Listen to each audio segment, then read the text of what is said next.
Rabbi side is before Shavuos, the Yontav of Kabbalah Torah. Now we have to realize that as great as Kabbalah Torah is, it is only meaningful if we are able to be Mamshech the Messiah down to the next generation. The Klal Yisrael who are Makabel the Torah would have only received the Torah, but were not Matzliach to be able to teach and to give over Mamad Har Sinai to future generations. There would be no surviving Jews today. The fact that the Torah Kedosha has a kiyum, it is because parents Lamaisa have this Yati Dishmai to be able to be mechan of their children in order to be able to follow the Derech HaTorah, and they in turn, when they become parents, to continue to do the same. And therefore it is important to realize and take note what actually are the main conditions to be successful in chinuch. What is the secret of chinuch? It's a question that every parent would like to know, but very few actually realize what should they be doing in order to be successful in chinuch. Well, there's no question about it that we always have to daven. That without tefillah we're not able to accomplish anything. But in addition to davening, Rabbi Yitzhak, we have to do our proper ishtadlut. By davening itself, all it means is that Kodesh Baruch Hu will give us success in what we do after we daven. So now we have to understand what is truly our tafkid. What are we really supposed to do? What are the proper eitzes in order to be matzliach in chinuch? Well, the first thing we find there is a very interesting posuk in Hosea. The Navi says in Perek Yud Gimel posuk Ches, and it says the following. Listen to the words of the Navi. Kodesh Baruch Hu L'maisa is saying that I will force the Jewish people to do tshuva. If they don't do tshuva on their own, I will force them. What will I do? So the pasuk says, "Ki ef gashem kedoiv shokul." I will attack them. Kodesh Baruch Hu says, I will attack them like a bereaved bear, like a bear who is very upset. And Mamela the ekra sogur libom. Mamela, I will be able to rip apart their closed heart. The pasuk said that unfortunately, if Yidden do not tshuva on their own, the Kodesh Baruch Hu will have to bring all kinds of challenges in the Sionis. But the moshel that is being used, the Kodesh Baruch Hu says, I will cause them problems. I will cause them problems, meaning I will attack them like a wild bear. I will attack them like a dov shokol, like a bear who lost its young. Probably the most dangerous animal is when someone threatens to take away, right, the children of any animal. Every animal, HaKadosh Baruch Hu had planted into the teva that they are very most protective of their young. Mamela, a bear that's bereaved, meaning is that someone stole away their cubs, stole away the children. That's a very dangerous bear. So the pasuk says, I will attack them like a bereaved bear in order to rip open their closed heart. And the Radak goes on to explain a Meir de Gezach. The Radak said the truth is all wild animals, if you take away any of their children, they're going to be very, very angry, and they're going to be very, very rough and very aggressive. Why does the Navi Dafka use the moshel like a bereaved bear? Why Dafka bear more than any animal? Try to threaten any animal, to try to take away or to harm its young, it'll attack you very ferociously, any animal. So how come, why is it that the Navi talks about being attacked by a wild bear who is bereaved? Why Dafka the bear? Says the following, listen to the Lashon of the Radak. Le'omar, he does not say like Aryeh or Nomer Shokul. Does not say I will attack them like a bereaved lion or like a bereaved leopard. Why? Why not? Would be the same thing, would be just as dangerous, it would seem. Said Radak, the reason he mentions specifically like a bear, Oimrim ki hadoiv, because it is being said when a bear gives birth to its young, he does not yet see the child. But rather, ki hadoiv ki shetele telet k'moy chatichas bosor. What comes out of the body of the mother bear at first is like a lump of flesh. Why? Because when the child is born, it is still covered over completely. He says, Bishilya ovamoid, like in a very fat and thick sack. So Mamela now, what does the mother do? She gave birth to the Vlad, but the Vlad Lamaisa is not yet recognizable as a Vlad. He's basically covered up with the shilya, with the sack. V'hadoiv melacheches hashilya. And the doy therefore goes, the mother bear goes very, very carefully. She begins to lick the sack. The choteches mat, and with her teeth, very slowly, she rips it open. She doesn't want to harm the baby. So therefore she goes through a lot of trouble. The choteches mat, she cuts little by little, kedei shlei tazig levlav, in order not to harm the Vlad.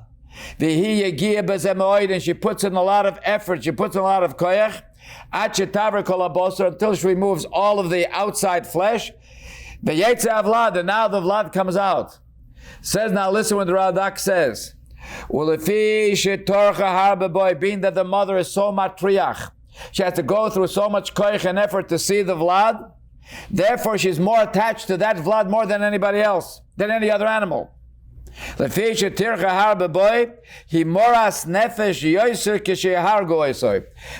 is much more bitter when you kill her child, her offspring. Why? Because she put in so much koyach and so much effort. Mamela said Radak. Therefore, in the entire Bria and all the animals that Kadosh Baruch Hu created, there's no animal that is so mesuken like a bereaved bear, like if you kill any of its young. Why? Because she has a gewaldige kesher to her vlad more than any other animal. About there's no question, every mother in any animal, any type of a chaya has a kesher to its vlad. But more than any wild animal, the mother who has the greatest kesher to the vlad is the bear. The mother bear has the strongest kesher to its vlad. Why? Because she was matriach herself. She put in so much koyach until she saw the vlad. What we learn from here, Rabbi Isai, is that to create the hiskashrus, if you want to create a connection, you have to put in koyach and effort. By putting in the yagiyah, by putting in the effort, that creates a tremendous kesher between the person and the object. That, Rabbi Isai, is number one. That is the secret. That is the soid of Atzlocha, being Mechanach, the young generation, which means that the koyach and effort that the Mechanach puts into the child. The koyach and the effort that the parents, they don't spare any koyach, any time, but they put in all of the koyach and all of the yagiyah. That creates a gavaldige kesher between parents and children, and between a mechanach to his talmidim. And a mechanach l'maisa will become mamish like a father and a mother to the child, due to the fact that he's putting in all the koyach and all the yagiyah. So Mamela, in order to succeed, there has to be that kesher, which means is that the mechanach should feel that mamish, his attitude toward the child, ki'ilu hoilido, as if mamish he gave birth to that child, through the yakiyah, through the effort that he puts in. And Mamela, then he will have the gevaldig gula to be able to be mechanach, the talmidim, and so to parents to be mechanach their children. So the Nakuda therefore is that children have to feel the Gevaldige Ahava. They have to feel the Gevaldige Ahava that the parents have to them, that the parents are ready, muchen, to be mafker anything. They're ready to be mafker and to give up whatever they have for the sake of the child. That is what will create the kesher, that they will be makabel, that the children are ready to be makabel, that which the parents are trying to instill in them. When they feel truly the gevaldige kesher, and the gevaldige kesher is when they see that parents do not spare any effort, nothing stands in the way, nothing is more important.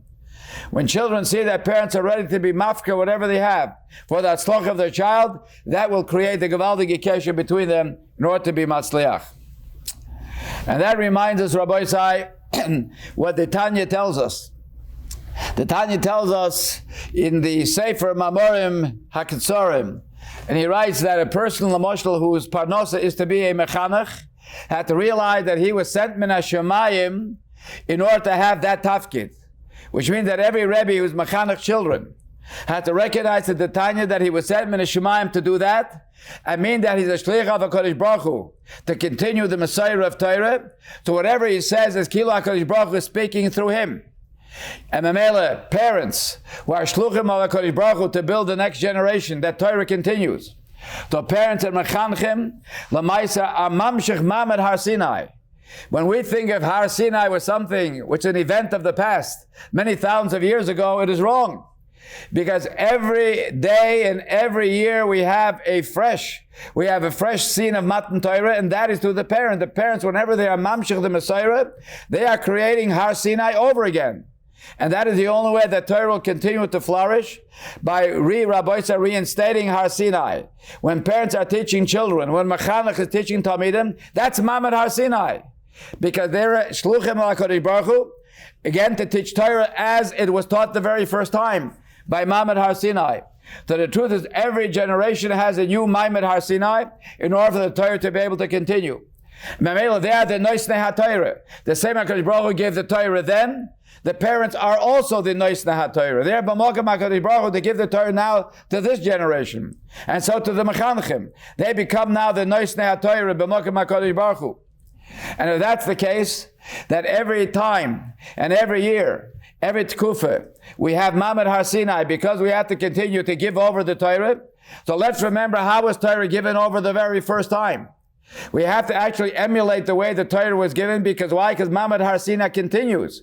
Every time and every year, whenever parents continue to teach, whenever Mechanchim continue to teach, that's really reinforcing Mamad Har Sinai. This is the Mamad Har Sinai of our generation, when parents teach and Mechanchim teach. The Torah Akdoshe was given, Rabbi says the Medrash in Parashat Bamidbar, in three things. The Torah was given Be'esh, with fire. The Torah was given B'mayim, and also in the Midbar. The Medrash tells us that when Pshas, the Torah was given, there was a Gevaldig Eish. There was a fire burning. And it was Mayim, it was like raining. So there was water and there was Eish, and we had the Midbar. What Rabbi said, the significance that the Torah Akdoshe was given Be'esh and B'mayim and B'midbar. Rabbi said the Kavanah is like this. By Har Sinai, when HaKadosh Baruch Hu gave the Torah Be'esh, U'B'mayim B'midbar, he wanted to teach you the success that Torah should be able to continue. And the remez was Eish Mayim and Midbar. Eish, Rabbi said, means it's lahava, it's a fire. Parents who want to be mechanech children have to see the fire and the bren, how important the Torah is to them. If parents, Rabbi said, haphazardly just throw them a sefer or throw a dvar Torah, that Rabbi said, that's not going to do it. And the same thing with the Rabbi. The children have to see this lahavas, the koicha eish. If you want to be mechanech, you want to be a matzliach and chinuch, you have to make it a fiery message. That's the pshat that the Torah was given by Eish. That is this lahavas. Because Rabbi said Eish is able to ignite a second fire. If you have a candle burning, you touch the burning candle and the fire continues. The Eish of the parents, if there is Eish, it will ignite the children. It will produce Eish over a second Eish. One Eish produces another Eish, but you have to have Eish. It's only you have Eish, you're able to produce a second Eish, to be maver Eish from one mokim to another. So in order to be matzliach, the Torah was given by Eish, and that's the way that the Torah will have to continue, with the fire and the zlahavis. Torah was also, Rabbi Sai, given b'mayim, water. What Rabbi Sai, what is the significance of water? Water is something that flows. In other words, in order to be a matzliach and chinuch, it has to flow, it can't be part-time. If you are only involved, Rabbi Sai, only a shtickle here and a shtickle there, with a lot of hafsokis in between, you can't expect to be matzliach. But rather, chinuch has to be something, parents have to be hands-on 24/7. It has to continue to flow, no hafsokis. That's what Mayim is. Mayim is something that continues to run. So again, in order to be matzliach in the Sinas HaTorah, the Torah was given by Mayim, to show you that the Torah has to continue to flow. You can't have it stopping. And only in such a situation when there's continuous flow of chinuch, by example, b'dibur, b'maise, b'machshava, only then can you be matzliach. And finally, the Torah was given by midbar. What is a midbar? We find many times in the Chazal, in Shas, and in Medrash, midbar is a mokem hefker. Any person who travels in the midbar, he finds something, he can pick it up. Anything that's in the midbar is a mokem hefker. The pshat that the Torah was given by midbar, meaning is that children have to see that parents are mafkir themselves. It's like a midbar. Parents have to adopt the attribute of a midbar, which means that we have to mamish, be mafkir ourselves for the sake of our children. And the same thing with a Rabbi and mechanech, has to be ready to be mafkir himself, to give up, that nothing is more important than being mechanech of the children. And when children see that parents are ready to give up everything, and that truly is the most important ideal and goal in their life, then you're able to be matzliach. So these are basically the fundamental points in order to have atzlach and chinuch as we approach the Yontif of Shuas. Mamad Har Sinai, every generation we have Mamad Har Sinai again. Who are the Mamad Har Sinai? These are the parents and these are the mechanchim. They are the noisnei HaTorah of each and every generation. But one more small point. And that is, if you want to see success, whether it's a Rebbe for his Talmidim, or whether it's parents and the children, it's very, very important. You say to a parent, you say, make sure, and certainly a Rebbe, say a good word. Say a good word means sometimes saying one good word to a child, saying a good word to a Talmud, even if it's not entirely accurate, but you say something nice, you say something that's good, that can mamish transform a child completely. And the truth is, a well-known mechanech once related the following story to bring out this point. The mechanech says that it was one particular summer day that he was up in the mountains, in the Catskill Mountains, where the Oelbaum goes up here in the New York area of Aden. People come from all other areas as well. Because he was davening shacharis in a particular shul in the mountains. And he says he was standing on the upper level. There was a huge porch, he said, in front of the shul. So there's an upper level and then there's a lower level. So he was standing on the upper level of the porch. He says, standing next to a bocher. Standing next to a bocher was also on the upper level of the porch. And there was an empty coffee cup on the railing. Well, there was an empty coffee cup on the railing, and someone left it there on the railing, and it fell down to the floor. It fell down to the lower level. So here you have a bocher standing next to the railing. There was an empty coffee cup that somebody left there, and the coffee cup fell off the railing down to the lower level. The mechanech said, I was just looking at the bocher, wondering if he would go downstairs to pick up the cup, or maybe he would ignore it like most bochrim. Like most bochrim, said the mechanech, that I already know for 20 years being a mechanech, being a Rabbi, most bochrim wouldn't care. Let the dirty cup, let it fall down at the bottom. He said, they're not going to pick it up. So I just wanted to see what this bocher is going to do. He points up, he says, he was mamish surprised. No, the bocher lamaisa, he went down to the lower level and picked up the cup. Said the mechanech, he says, I went over to him. Did not let this go unnoticed. I went over to him and I said, has anyone ever told you that you're a good boy with good midas? A few weeks later, the Menal Ruchni of one of the yeshivas where this bocher was learning. And Menal Ruchni calls me up and says, you cannot imagine what chizik that you gave to a bocher of my yeshiva.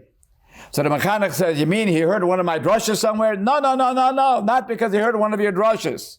He says, he told the story of the bocher, and that what is that you, after the bocher picked up the cup, you went over to him and you gave him divrei shvach, you praised him, you made him feel good. You said, do you know that you're a good boy with good midas? You should know, I wanted to tell you, said the Manal, that this bocher lamaisa was on the verge of leaving yeshiva. He has a weak mind, unfortunately. He's not masliach in learning.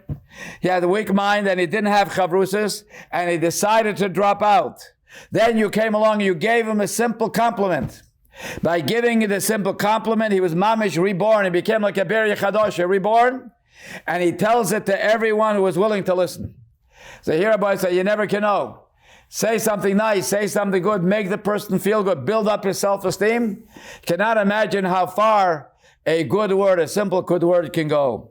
And finally, I have to tell you that not so long ago, a master mechanech was once asked, what is the single biggest mistake that parents make in chinuch?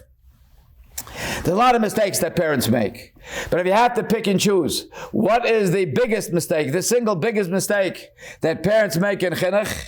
And the master mechanech says, the mistake that they make is time, that they don't give time to the children. They think that showing love means buying presents, buying him this kind of a present, buying him that, buying him a scooter. It's a big mistake. Simply writing a check and buying him a matana, that Rabbi said, that does not really show. That's not what the kid needs most. What the kid needs most, in order to feel a hava to the parent has to give him time. Unfortunately, most situation is, a parent speaks to a child after 60 minutes, he says, okay, and the parent goes on, he does what he has to do. Whether he goes back into business or the mother goes back into the kitchen.